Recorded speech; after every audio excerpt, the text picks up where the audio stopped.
जय जय श्री कृष्ण, जय जय श्री कृष्ण, जय जय श्री कृष्ण। बोलो आनंद एक बार, हरि बोल हरि बोल हरि बोल। आज दिन रविवार है, तिथि कार्तिक शुक्ल तृतीया। मैं दूसरी राधा कृष्ण प्रिया कृष्णानंद बीके पंडा पूर्व आईजी पुलिस, मेरे स्वामी मेरे पतिदेव भगवान श्री कृष्ण चंद्र के श्री चरणों में कोटि कोटि प्रणाम, साक्षात दंडवत। बाकी सभी को आशीर्वाद, सबका कल्याण। अभी हम चर्चा की वीडियो रिकॉर्डिंग कर रहे थे, जिसमें इस्लाम धर्म के बारे में कुछ बात कर रहे थे। एक किताब लिखे हैं जियाउद्दीन सरदार, पाकिस्तान के रहने वाले हैं, मक्का यात्रा के बारे में। उसी में वो इस्लाम धर्म के बारे में भी लिखा है कि मक्का क्या है, मोहम्मद प्रोफेट मोहम्मद का जन्म स्थान है। और वहीं पे उन्होंने उसके पास एक जगह है हीरा बोल के, वहीं पे 611 में उन्होंने पहला उनको ज्ञान मिला था। इस तरह की बातें उसमें आया। और उसमें फिर आध्यात्मिक चर्चा हुआ है कि आध्यात्म विद्या और धर्म ये दो अलग अलग बातें होती हैं। और जो प्योर स्पिरिचुअलिज्म है, उस स्पिरिचुअल शब्द को ही लोग कभी कभी धर्म के में भी लगा देते हैं, उस शब्द का प्रयोग करते हैं, जो कि सही नहीं है। धर्म में नाना प्रकार के कर्मकांड, क्रिया, रिचुअल्स जिसको कहते हैं, वो सब बातें उसमें होती हैं कि ऐसा कपड़ा पहनना चाहिए, ऐसे पानी, ऐसे सनातन धर्म में ऐसे जल देना चाहिए, उंगली को ऐसे रख के देना चाहिए, फिर ऐसे करके देना चाहिए, फिर ऐसे करके देना चाहिए। कितने तरीके हैं। जैसे जनेऊ पहनते हैं, जनेऊ इधर से पहनते हैं, फिर उसको कहेंगे नहीं इधर उल्टा से पहनेंगे तब वो काम करेंगे।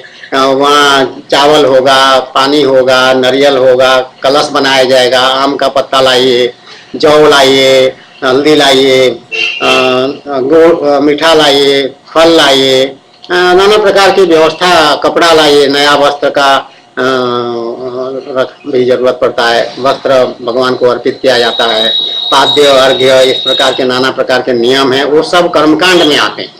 मंदिरों में जाना, मंदिरों में दर्शन करना, तीर्थ स्थानों में जाना, तीर्थ स्थान में जाके देवी देवताओं का दर्शन करना, स्नान करना। स्नान करना, संगम, जहाँ भी दो नदियों का मेल होता है उसको पवित्र स्थान कहा जाता है, उसको संगम कहा जाता है। और तीर्थराज प्रयाग की महिमा ये है कि यहाँ दो नहीं बल्कि 3 विशेष नदियों का संगम है, इसलिए इसको त्रिवेणी कहते हैं, त्रिवेणी संगम। तो त्रिवेणी संगम और कहीं पर नहीं है, केवल यही तीर्थराज प्रयाग में है। और ये इसलिए संगम की महिमा बहुत अधिक है, सबसे अधिक यहीं का संगम का महिमा है। उसके बाद ऊपर जब जाइए गंगा जी के ऊपर तो देव प्रयाग, प्रयाग, कर्ण प्रयाग, इस तरह के अनेक प्रयाग हैं। प्रयाग उसको कहते हैं जहाँ 2 नदियाँ मिलते हैं।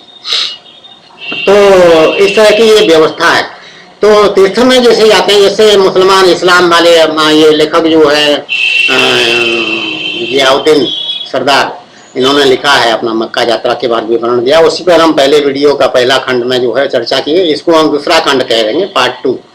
तो इसको कहना इसलिए आवश्यक पड़ा, ये बताने के लिए खास करके कि जो तीर्थ यात्रा करते हैं, चाहे मक्का जाएं, चाहे द्वारका धाम जाएं, चाहे रामेश्वरम जाएं, चाहे ऊपर जो है गंगोत्री, यमुनोत्री आदि स्थान में जाएं, उसके बाद इधर जो है क्या नाम उसका, द्वारका धाम तो उधर हो गया, नीचे हो गया, जगन्नाथ धाम जाएं, उसको मैं भूल रही हूँ उसके तो चलिए, अभी इसमें भगवान की कृपा है, कभी कभी इस तरह से भूल जाते हैं। तो ये सब जो है यात्रा, जो तीर्थ यात्रा में जाते हैं मनुष्य, तो वो फिर अपने तैयारी में जाते हैं।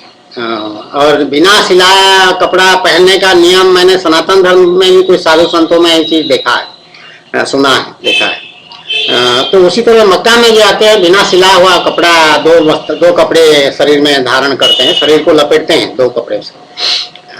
तो एक नीचे कमर में लपेटते होंगे और एक अंग वस्त्र की तरह ऊपर, जैसे हम दुपट्टा रखे हैं उसी तरह इसको रख देते होंगे। लेकिन दुपट्टा का धारी जो है किनारा सिलाई किया गया है, उसमें तुरपाई जैसे करते हैं उसको पिको वर्क कहते हैं, पिको करते हैं। तो लेकिन जो ये लोग जाते हैं मक्का जाते हैं तो उसमें बिना सिलाई किया हुआ कपड़ा, ऐसा सफेद व्हाइट कलर का धवल वस्त्र धवल वस्त्र धारण करते हैं और सब सफेद सफेद सफेद सब मक्का में पहुंचते हैं। तो ये सब बातें जो हैं, टीका लगाना, चंदन लगाना, ये सब बातें जो हैं ये कर्मकांड का हिस्सा है। चाहे इस्लाम में कहो चाहे इसमें भी कहो, इस्लाम वाले उसको कर्मकांड बोल के नहीं कहते होंगे, मेरा ऐसा अनुमान है, लेकिन सनातन धर्म में कर्मकांड का बहुत महत्व है, यज्ञ आदि का बहुत महत्व है, जिसका कोई किसी अन्य धर्म में कल्पना नहीं है। ऐसे ऐसे यज्ञ हमारे वेद उपनिषद में है, इसका विधान है, और कुछ लोग आजकल भी करते हैं यज्ञ। यज्ञ का बहुत महत्व है। जैसे राजा वजा होते थे वो यज्ञ कराते थे, बड़े बड़े राजस्व यज्ञ, अश्वमेध यज्ञ, ये तो राजा के से राजनीति से संबंधित यज्ञ हैं। उसके अलावा भी लोगों के कल्याण के लिए भी बहुत यज्ञ होते हैं, आजकल भी होते हैं। तो उसका बहुत महिमा है, जिसमें आहुति डाली जाती है, घी आदि की, बहुत दिव्य वस्त्रों का, पवित्र वस्त्रों का आहुति होता है, भगवान को सब मिलता है। और यज्ञ का भोक्ता मेरे स्वामी भगवान श्री कृष्ण चंद्र विष्णु भगवान ही हैं, वही उनको सब प्राप्त होता है जो भी डालते हैं। तो चाहे बीच में और कोई हो, चाहे शंकर जी के नाम का हो, चाहे ब्रह्मा के नाम का हो, चाहे किसी के नाम का भी यज्ञ हो, देवी देवताओं के नाम का यज्ञ हो, जो भी हो, जहाँ भी आहुति पड़ा या यज्ञ हुआ, चाहे दुर्गा पूजा में हो चाहे जहाँ, वो सब भगवान श्री कृष्ण चंद्र विष्णु भगवान को पहले मिलता है, बाकी सब तो बाद में मिलता। परम भोक्ता वही है। तो ये सब कर्मकांड का हिस्सा है, ये जानना बहुत आवश्यक है। और कर्मकांड जो है वो गृहस्थ के लिए, वो कर्मकांड का नियम जहाँ तक हो सके उसका पालन करना आवश्यक है। गृहस्थ का कर्तव्य है। गृहस्थ मतलब जो शादीशुदा व्यक्ति है, परिवार का मुखिया है, उसको गृहस्थ कहते हैं। तो गृहस्थ कैसे अपना जीवन जिएगा, ये भागवत महापुराण में इसमें एक अलग से अध्याय है, इसको पढ़ना चाहिए सारे गृहस्थों को, और उसमें समझ में आ जाएगा कि कर्मकांड से आध्यात्म की तरफ कैसे गति होती। धर्म अर्थ काम मोक्ष, ये गृहस्थ के लिए पुरुषार्थ, 4 पुरुषार्थ है। और गृहस्थ को 3 ऋणों से मुक्त होना पड़ता है, देव ऋण, ऋषि ऋण, पितृ ऋण। अगर इन 3 ऋणों से मुक्त नहीं होगा तो उसका अगली गति जो है वो अच्छी नहीं होगी। गति मतलब मरने के बाद, देहांत होने के बाद जो है, जो गति उसकी अलग शरीर मिलेगा, या स्वर्ग में जाएगा या नरक में जाएगा, ये सब बातें जो होनी है वो फिर सही और रखने के लिए, ठीक रखने के लिए ये आवश्यक है कि वो 3 ऋणों से भी मुक्त हो, और बाकी 4 पुरुषार्थ जो है उसको भी धर्म पूर्वक आचरण करे, सावधान होकर, हंसी मजाक में नहीं, हंसी की जैसे मनमानी नहीं, उच्छृंखलता नहीं, मान्यता नहीं, उच्छृंखलता की अनुमति नहीं है। तो कर्मकांड का इतना महत्व है जीवन में। जितना भी होता है हमारा, जिसका होता है, ब्राह्मण बच्चा है तो उसका जनेऊ यज्ञोपवीत कहते हैं, यज्ञ का उपवीत पैता है, इसको उड़िया में कहते हैं, या जनेऊ कहते हैं हिंदी में। ये यज्ञ का उपवीत है, यज्ञोपवीत संस्कार, जो 16 संस्कार है, 16 संस्कार बच्चों का कराना, ये गृहस्थ की जिम्मेदारी है। तब वो बच्चा संस्कारी होकर निकलेगा, तो फिर वो दुराचार नहीं करेगा, सदाचार में रहेगा। वो संस्कार में शिक्षा है, प्रत्येक संस्कार में शिक्षा दिया जाता है। जनेऊ का जो संस्कार है, यज्ञोपवीत का जो संस्कार है, इसमें ब्रह्मचर्य जीवन का शिक्षा है। तुम ब्रह्मचारी हो, उसको कहा जाता है, और ब्रह्मचारी की तरह वो थोड़ी देर के लिए चलता भी है और भिक्षा मांगता है। हमको कटोरी दिया गया था, हमारा जब यज्ञोपवीत हुआ था, बर्तन ऐसे कटोरी दिए थे, और ममदी भिक्षाम देहि, संस्कृत भाषा में ये शब्द है कि मुझे भिक्षा दीजिए, ये हमको कहना पड़ता है। वो ब्रह्मचारी बाल सब मुंडवा दिया जाता है, जनेऊ धारण करा दिया जाता है, और वस्त्र लंगोटी जैसा पहना दिया जाता है ब्रह्मचारी जैसा, और वो बेचारा लड़का जो है उसको कह दिया जाता है कि तुम भिक्षा मांगो। ये संस्कार है सनातन धर्म का। तो ये कर्मकांड का हिस्सा है। उसी तरह विवाह संस्कार है। विवाह कोई हंसी मजाक आजकल जैसे कह रहे हैं, कोई किसी को पकड़ लिया, लिव इन कर लिए 2-4 साल, और उसके बाद कोर्ट में मैरिज कर लिए या नहीं मैरिज किए तो लिव इन में चल रहा है, ये उच्छृंखलता है। इसकी कोई मान्यता नहीं है सनातन धर्म में। वो तो योग्य पति वर और वधू का तलाश खोज होता है। बाकायदा पंडित पुरोहित जो होते हैं गांव में या शहर में, उनका मुख्य काम एक यही होता है, संबंध जोड़ना। जब लड़की सयानी हो गई तो घर वाले कह देते हैं पंडित जी देखिए कोई लड़का ठीक ठाक हो, इस तरह से अपने जो भी बात कहना हो, इतना पढ़ा लिखा हो, कम से कम खेती बाड़ी हो और अच्छा चरित्रवान हो, शराबी उराबी ना हो, नशा वशा ना करता हो, जो भी कहना हो उसको कह देंगे और आप लड़का देखिए। तो पुरोहित जी कहेंगे हाँ हाँ मेरी दृष्टि में तो लड़के हैं, फिर भी आपने आज कहा है तो मैं उस पर विचार करता हूँ, फिर और भी मालूम करूंगा और आपको बताऊंगा। तो पुरोहित जी पे आके बताएंगे कि ऐसे ऐसे फलां फलां लड़के हैं।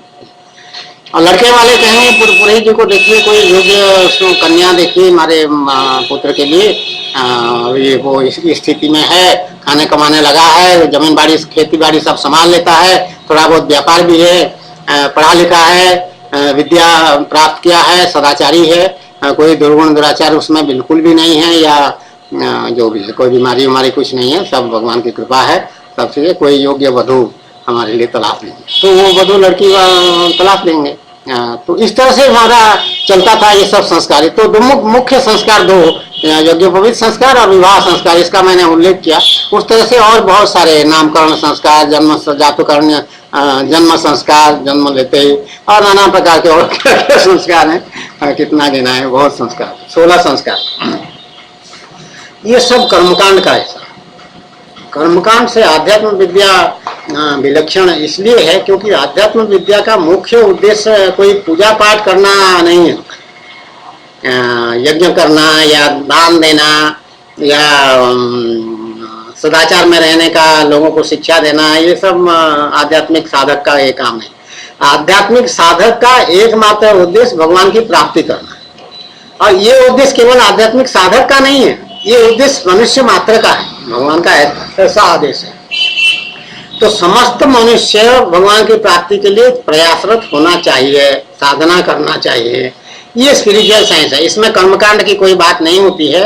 भगवान इसमें कर्मयोग, भक्ति योग और ज्ञान योग, वो अपने मानसिक कहो या वैचारिक कहो या जो भी बात कहो, मन को बस में करके, नियंत्रित करके, अपने सारे इंद्रियों को बस में करके, इंद्रिय निग्रह करके, कुछ विचारों के, कुछ अच्छे दिव्य वाणी के माध्यम से भगवान का जो आज्ञा है उसका अभ्यास करने से तुमको भगवान का दर्शन हो जाएगा।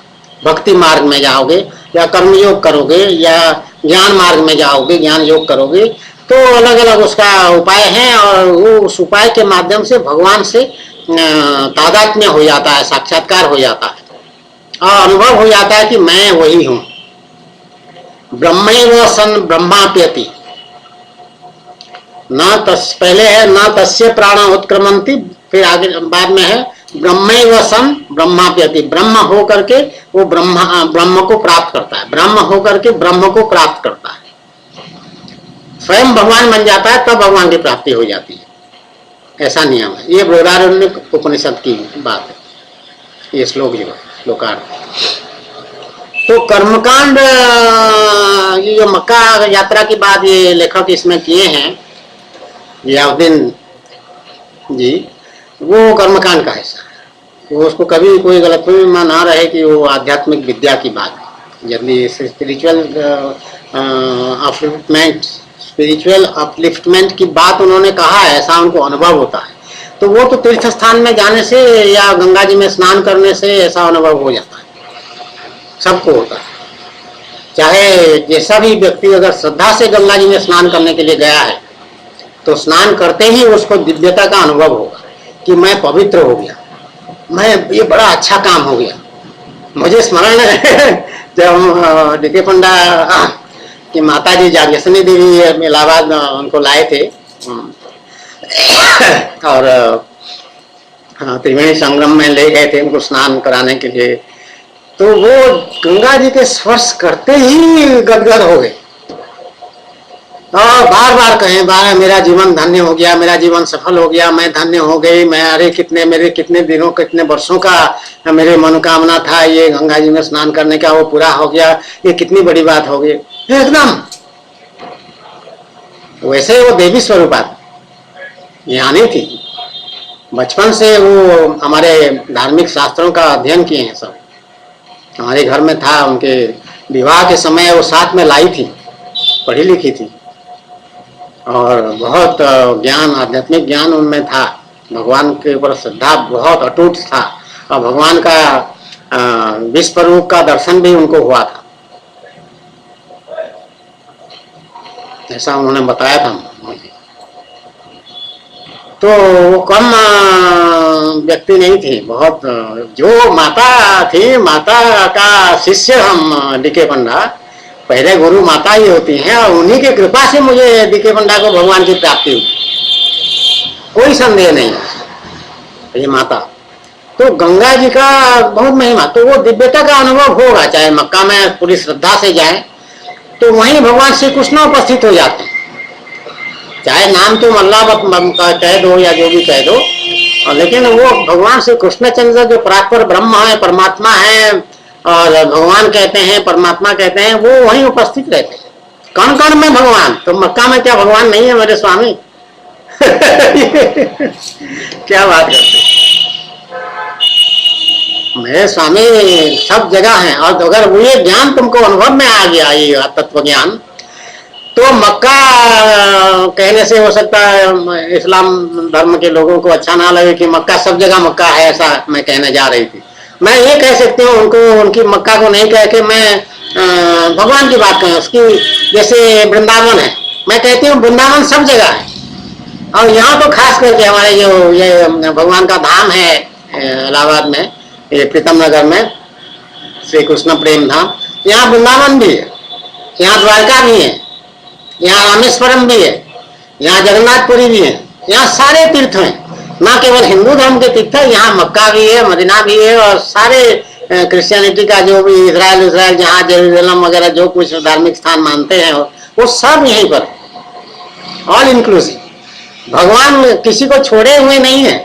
ये मुसलमान है तो भगवान को कहते हैं कि नहीं, इसको ये मेरा भक्त नहीं हो सकता है, एकदम गलत।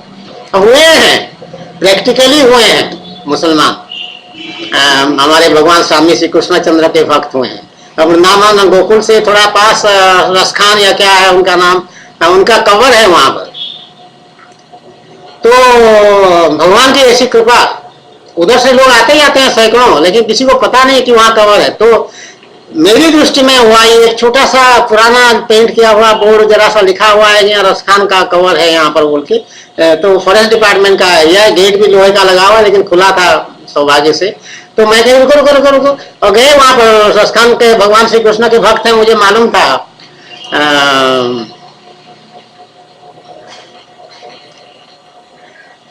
छछिया पर छाछ से नाचना चाहती हैं गोपियां भगवान श्री कृष्ण का, ये पद जो है पूरा अभी मुझे याद नहीं आ रहा है, ये रसखान का लिखा हुआ है, अभी याद नहीं आ रहा है, वो बहुत सुंदर पद है। छछिया और छाछ, छाछ मतलब ये दही वही कह दो, या पानी जो दही का पानी होता है, बटर मिल्क जिसको कहते हैं, वो छछिया पर मतलब मिट्टी का बर्तन छोटा सा। मैं भगवान को देते थे, शर्त रखते थे कि देखो कन्हैया नाचोगे तो मिलेगा, नहीं तो नहीं मिलेगा। तो भगवान कहते थे हाँ नाचूंगा नाचूंगा नाचूंगा, तो पहले पिलाओ, पहले दो, पहले पिलाओ, तो भगवान उसको पीते थे पहले। नाच नाच के गोपियों को खुश करते थे। ये मेरे स्वामी ऐसे हैं, भगवान परात्पर धर्म ब्रह्म, सर्वसमर्थ, सर्वज्ञ, सर्वगुण संपन्न, वो एक छोटा सा बालक बन करके गोपियों के साथ खेल रहे, कितनी बड़ी कृपा है। तो रसखान जी का कबर का जाके मैंने दर्शन किया, परिक्रमा किया, और उससे मुझे पूरा अनुभव हुआ कि मुझे उससे बहुत शक्ति मिला, आध्यात्मिक शक्ति, मेरा बहुत कल्याण हुआ उससे, अनुभव में हो जाता है फौरन। क्योंकि ये दिव्य चीज जो है ये सूक्ष्म होते हैं, भगवान सूक्ष्मता में, निर्गुण निराकार में एकदम तरंगों की तरह व्याप्त है सब जगह। तो तुम्हारा एंटीना अगर तैयार हो गया ठीक ठाक तो रिसीव करोगे, भगवान को स्पर्श होगा, यहाँ से हरण होगा, रंगटे खड़े हो जाएंगे। तो ये सब होता है, आजकल भी होता है, भगवान की प्राप्ति है, लेकिन फिर भी कान में मेरे बाजे बजते हैं आजकल भी, रुक रुक के बीच में। पहले ध्यान योग करते थे तो जल्दी जल्दी होता था, अब अपने मर्जी से कभी कभी वो बाजा बजता है, उसकी जरूरत नहीं है, लेकिन अभी भी वो चीज आ जाता है। तो कर्म कांड बिल्कुल अलग है, भगवान की प्राप्ति वाला जो आध्यात्म विद्या है ये अलग है, और असल मार्ग जो है वो कर्मकांड नहीं है। असल मार्ग कर्मकांड से निकल करके ये उपासना कांड में जो है उसमें लग जाना, ये सारे मनुष्यों का कर्तव्य है। इस्लाम में इसकी शिक्षा नहीं होगी, मेरा अनुमान है, होता तो ये जियाउद्दीन साहब लिखते कि हमको ये भी सिखाया गया था बोल के, लेकिन उनको जो सिखाया गया है उसका उन्होंने निचोड़ लिख दिया इसमें, इस लेख में है कि माँ ने ऐसे सिखाया बचपन से, ऐसे ऐसे हमको बताया गया है, तो हमारा सारा ध्यान मक्का की तरफ रहता है, तो वो कर्मकांड की तरफ रहता है। जैसे हमारा हिंदू धर्म का कोई कि मेरा सारा ध्यान जगन्नाथ धाम की तरफ रहता है, या द्वारका धाम की तरफ रहता है, या वृंदावन की तरफ रहता है, तो मतलब यही है कि वो कर्म, वृंदावन थोड़ा सा कर्मकांड से अलग है। वृंदावन धर्म भक्ति मार्ग, भक्ति योग जो है उसका परिणाम वृंदावन है। वृंदावन कर्मकांड वाला नहीं है, ज्यादा नहीं है, कर्मकांड है थोड़ा सा है। हमारे भी जो दिनचर्या है उसमें पूरे साधना काल से लेके आज तक वही चल रहा है, थोड़ा बहुत परिवर्तन भगवान कराए हैं बीच बीच में। जैसे गुरु स्तोत्र का पहला स्तोत्र जो है, पहला श्लोक जो है भगवान बदल दिए। पहले था गुरु ब्रह्मा गुरु विष्णु गुरुदेवो महेश्वर गुरु साक्षात परम ब्रह्म तस्मै श्री गुरवे नमः, पहले ये था। और ये आजकल सभी जगह चल रहा है, वो सब उसको ब्लाइंडली फॉलो कर रहे हैं, मतलब उसको मान लिए हैं। लेकिन भक्ति मार्ग में क्योंकि मामेकम शरणम ब्रज का नियम है भगवान का, केवल मेरे शरण में आना है, तो तुम उसमें ब्रह्मा और शंकर को कैसे याद कर सकते हो, नहीं कर सकते हो। इसलिए भगवान वो नियम बदल दिए, भगवान स्तोत्र नया बना दिए, नया श्लोक, गुरु कृष्ण गुरु विष्णु गुरुदेवो दामोदर गुरु साक्षात परम ब्रह्म तस्मै श्री गुरवे नमः।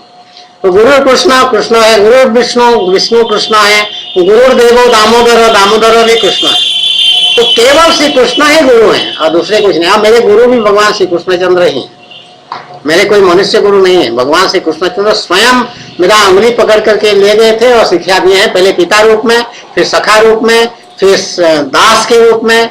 उस समय भगवान कृष्ण दास नाम भी दिए थे, उसको हम बोलते नहीं है ज्यादा, लेकिन कहीं कहीं किताबों में लिखा हुआ है कृष्णदास। जहाँ कृष्णदास लिखा हुआ वहाँ एक तारीख भी लिखा होगा, सामान्यतः ऐसा होता है। तो कृष्णदास भी हमारा नाम रख रहे हैं भगवान पहले, लेकिन उसमें भगवान की प्राप्ति नहीं हुई थी, साधना काफी बड़ा हुआ, आगे के स्तर की साधना थी, साधक थी। तो पिता सखा दास के बाद आनंद भगवान का मिला भक्ति मार्ग में, भगवान स्वयं जब मिल गए तो कृष्णानंद हुए। तो कृष्णानंद के बाद जब सखी भाव दिए भगवान, गोपी भाव दे दिए, अपने को धर्मपत्नी बना लिए, तो धर्मपत्नी जब सखी भाव दे दिए, गोपी भाव दे दिए, तो दूसरी राधा उसका नाम भगवान रखे, ये नाम भगवान रखे, कृष्णानंद भी भगवान रखे, कृष्णदास भी भगवान रखे।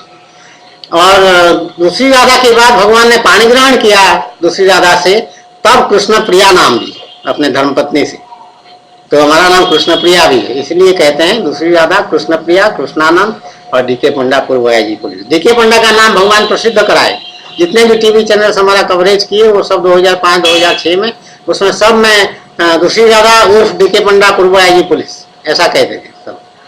तो डीके पंडा भी विख्यात हो गया एक तरह से, सब लोग जानते हैं। तो विख्यात होना वो भगवान की लीला थी, उसमें हमको कोई लेना देना या कोई मतलब नहीं है कि विख्यात होना आवश्यक है, नो नो नो, बिल्कुल नहीं। अब देखिए एकांत में है बिल्कुल, ना किसी का आना ना किसी का जाना, एक आध बीच में कोई चले जाते कभी कभी लोग किसी से मिलते हैं किसी से नहीं मिलते, भगवान का जैसे आज्ञा होता है वैसे व्यवहार होता है। तो कर्मकांड करना गृहस्थ का कर्तव्य है, लेकिन मनुष्य मात्र का कर्तव्य है उपासना करने जाना, भगवान की प्राप्ति करना। तो ये दूसरे धर्म में ऐसा नहीं मिलेगा, ऐसा मेरा अनुमान है। तो इसलिए सनातन धर्म विलक्षण है। और उसके बाद होता क्या है, सोई जानत जेहो देही जनाई, जानत तुम्हें तुम्हें हो जाए। मानस में ये रामचरित मानस में लिखा है, तुलसीदास के कलम से निकला है कि वही जान पाएगा भगवान को जिसको वो अपने को प्रकट कर देंगे, जना देंगे। और जैसे ही तुम जान लोगे उनको तो तुम फिर वैसे ही हो जाओगे, भगवान जैसा भगवान बन जाओगे। तो वही भगवान की प्राप्ति की स्थिति होती है। और वही संस्कृत भाषा में बृहदारण्यक उपनिषद में कहा कि न तस्य प्राण उत्क्रमंती ब्रह्मैव सन ब्रह्माप्यते, ब्रह्म होकर के ब्रह्म को प्राप्त होता है। तो ये सनातन धर्म भगवान मनुष्य को भगवान, the making of a god, जो हमारा चैनल है, इसका जो जनरल टाइटल है, वो शीर्षक है, यही है, मेकिंग ऑफ ए गॉड, मनुष्य को भगवान बना देना। ये सनातन धर्म का सिद्धि का प्रमाण है, लक्ष्य है, उद्देश्य है। अब ब्रह्म जब हो जाओगे तो पूर्ण एकता हो गया ना, जीव और ब्रह्म भगवान के बीच पूर्ण एकता हो गया। जब जीव कह दिया कि मैं भगवान हो गया, मुझे ऐसा लग रहा है, अनुभव है पूरा, झूठ मूठ का नहीं है, ढोंग नहीं है, नाटक नौटंकी नहीं है, पागलपंती नहीं है, अनुभव है, दिव्य अनुभव। तो दिव्यता का अनुभव, जैसा एक अनुभव ये होता है भगवान की प्राप्ति होने के बाद कि ये जो काया है, शरीर है, ये एकदम दिव्य पवित्र हो गया, इसमें कोई कलमश नहीं है और मेरे में कोई पाप नहीं है, जितने पाप थे सब धुल गए। मामेकम शरणम ब्रज अहम त्वा सर्व पापेभ्यो मोक्षयिष्यामि मां शुचः।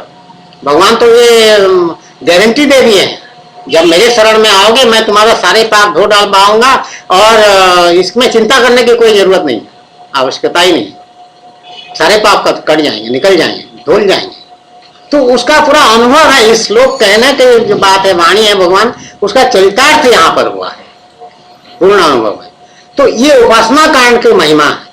तो इसीलिए सारा ध्यान और सारा महत्व जो है, कर्मकांड का महत्व है अपने यहाँ, धार्मिक कार्य करना, तीर्थ यात्रा करना, दान पुण्य आदि करना, ये सब पूरा सनातन धर्म इसका मान्यता दिया है, आदेश दिया है। अपने आय का जो इनकम होगा उसका 1/10, 1/10 उसको दान देना है, डोनेशन में देना है चंद लोगों को। और गुप्त दान की महिमा अलग है, बढ़िया है, सबसे अच्छा, अपने पता ही ना चले कि तुमने दान दिया है। जैसे रहीम एक और भक्त हुए हैं भगवान के, उनके बारे में रहीम के दोहे आते होते हैं, तो मैंने कहीं पढ़ा ये बात, रहीम बड़े दानी थे, रहीम सेनापति थे, ये हुमायूं और बाबर या से इनमें से किसी के थे, मुझे ठीक से अभी स्मरण नहीं है, लेकिन वो सेनापति थे, युद्ध भी करते थे, लेकिन धार्मिक प्रवृत्ति के इतना अधिक थे कि वो दान पुण्य बहुत करते थे। तो जब दान देते थे उनके बारे में ये विख्यात है कि वो नजरें झुका लेते थे और ऐसे देते थे, वो दान जिसको दे रहे हैं उसके चेहरा नजर से नजर नहीं मिला पाते। तो उनका ये कहना था, आप कोई पूछे उछे होंगे तो उसका ये कहना था कि मैं कौन होता हूँ दान देने वाला, ये वस्तु उन्हीं का है, वही भगवान का है, अल्लाह का है या खुदा का है या जो भी है, वही इनको मिल रहा है, इसको अपने हक से मिल रहा है, मैं दे नहीं रहा हूं। इसलिए मुझे शर्म आती है कैसे कि इसलिए वो नजर झुका करके मैं ऐसे दे रहा हूं। तो इतनी बड़ी बात, समझदारी की बात। और हम जो भगवान को समर्पित करते हैं, इस त्वदीयम वस्तु गोविंद तुभ्यम एवं समर्पय, ये भागवत महापुराण का 2य खंड में ये श्लोक है, पृष्ठ 834। त्वदीयम वस्तु गोविंद तुभ्यम एवं समर्पय तेन त्वदंगी कमले रतिम में गच्छ शाश्वतीम। आप ही के चरणों में मेरी गति हमेशा के लिए हो, शाश्वती मतलब सदा के लिए, ऐसा कहे।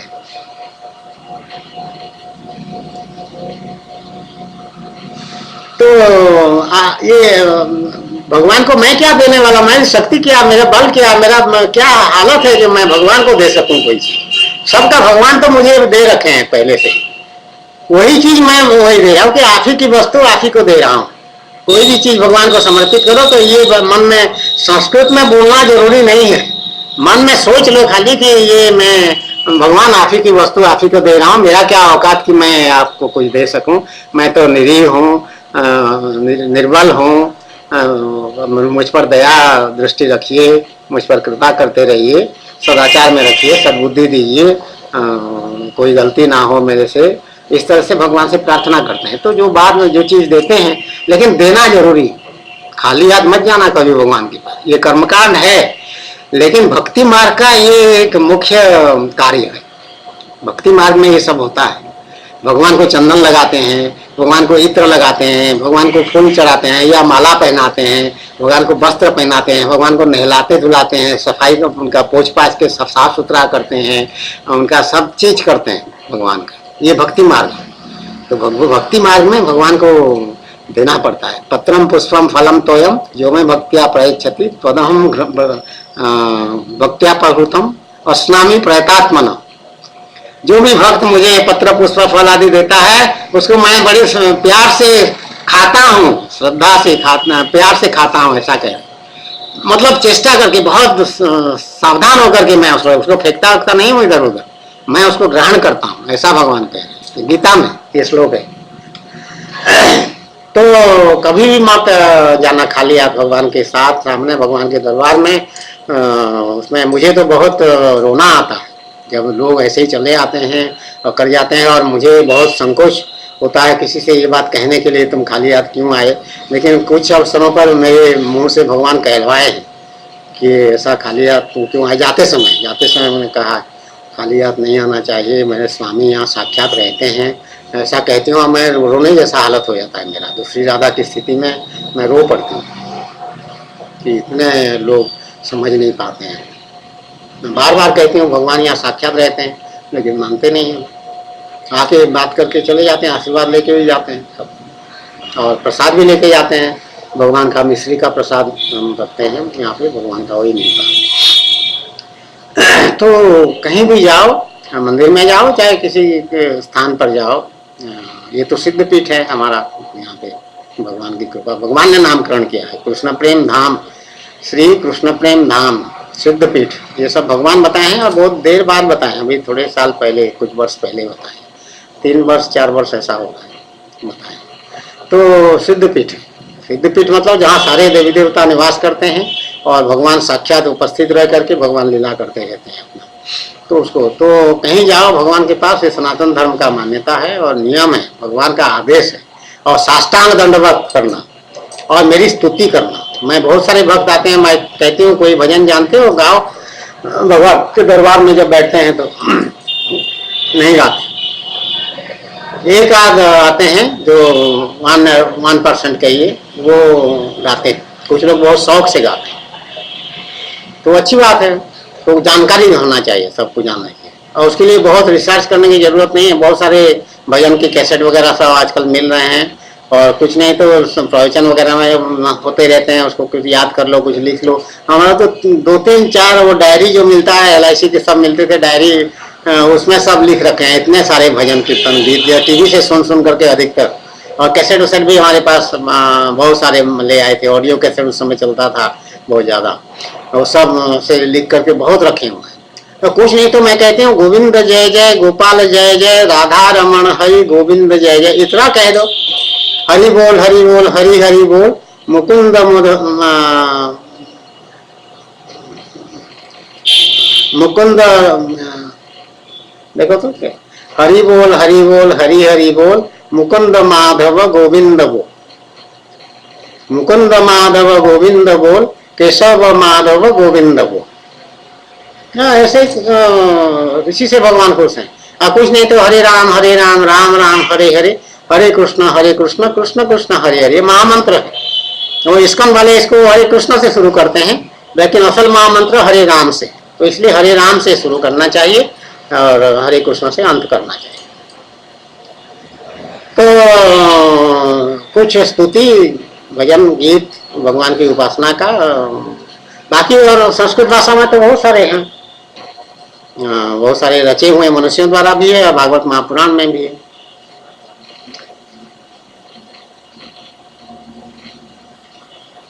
नमः पंकजनाभाय, नमः पंकजमालिने, नमः पंकजनेत्राय, नमस्ते पंकजांग्रये, कृष्णाय वासुदेवाय, देवकी नंदनाय च, नंदगोपकुमाराय गोविंदाय नमो नमः।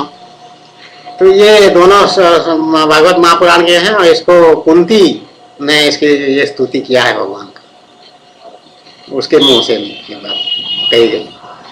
तो सुंदर सुंदर श्लोक भगवान के संस्कृत भाषा में है, तो उसको थोड़ा सा भी संस्कृत का ज्ञान हो, तो कोई हिंदी का ज्ञान हो अच्छा तो भी हो सकता है, कोई ऐसी असुविधा नहीं है। हमको तो भगवान संस्कृत पढ़ाया, पहले से तैयार करके रखे थे कि तुमको तुम्हारी भगवान की मेरी प्राप्ति होने वाली है तो सब संस्कृत पढ़ लो। और अच्छे नंबर आए थे हाई स्कूल में, तो मैं क्या में 80-90% आए थे संस्कृत भाषा में। एक हरिहर पंडित थे हमारे यहाँ, उनका ट्यूशन भी कुछ महीनों के लिए हमने किया था। भगवान पिताजी ने कराया था, हमारे पिताजी भी देवता स्वरूप नीलाचल बिहारी पंडित, तो संस्कृत भाषा में ट्यूशन करा दिए थे। तो वहीं एक भगवान श्री कृष्णचंद्र का ही मंदिर है। देखिए कैसा संयोग, आज मुझे स्मरण हो रहा है ये बात। वो मंदिर में वो ट्यूशन होता था, मंदिर के बाहर एक आंगन था, प्रांगण है, उसी में हमारा ट्यूशन होता। हरिहर पंडित वहाँ आते थे और मैं अपने घर से वहाँ जाके, घर से बिल्कुल 400 गज समझ लो, आधा किलोमीटर कह लो ज्यादा से। मैं यहाँ हम जाके ट्यूशन संस्कृत भाषा में पढ़ते थे और अच्छे नंबर आए हाई स्कूल परीक्षा में। फाइनल परीक्षा बहुत अच्छे, फर्स्ट डिवीजन में थे, बहुत अच्छा परसेंटेज था, अच्छा। इसलिए कॉलेज में फौरन सीट भी मिल गया, एडमिशन भी हो गया और हॉस्टल में सीट भी मिल गया और बढ़िया कमरा मिला, अच्छा किनारे वाला बेड भी मिला। 4-5 लड़के रहते थे उसके कमरे में, हमको किनारे वाला बढ़िया, जो कि फाइनल ईयर वाले BSc ऑनर्स के लड़कों को मिलता था, वो हमको मिल गया। हमारा नंबर अच्छा था, भगवान की ऐसी कृपा थी और बढ़िया पढ़ाई की व्यवस्था भगवान सब कर दी। तो ऐसी भगवान की कृपा बचपन से था पीके पंडा जी ने। बेचारे को मालूम नहीं था कि भगवान मेरे पीछे लगे हुए हैं, मेरी रक्षा कर रहे हैं, मेरी व्यवस्था कर रहे हैं, सब उसको होश नहीं था। तो कर्मकांड का विषय थोड़ा सा अलग होता है और उपासना कांड जिसमें भगवान प्राप्ति होता है थोड़ा सा अलग होता है। यही समझाने के लिए बात कहनी पड़ी थोड़ी सी। जय जय श्री कृष्ण, जय जय श्री कृष्ण, जय जय श्री कृष्ण। बोलो आनंद एक बार, हरि बोल हरि बोल हरि बोल हरि बोल हरि।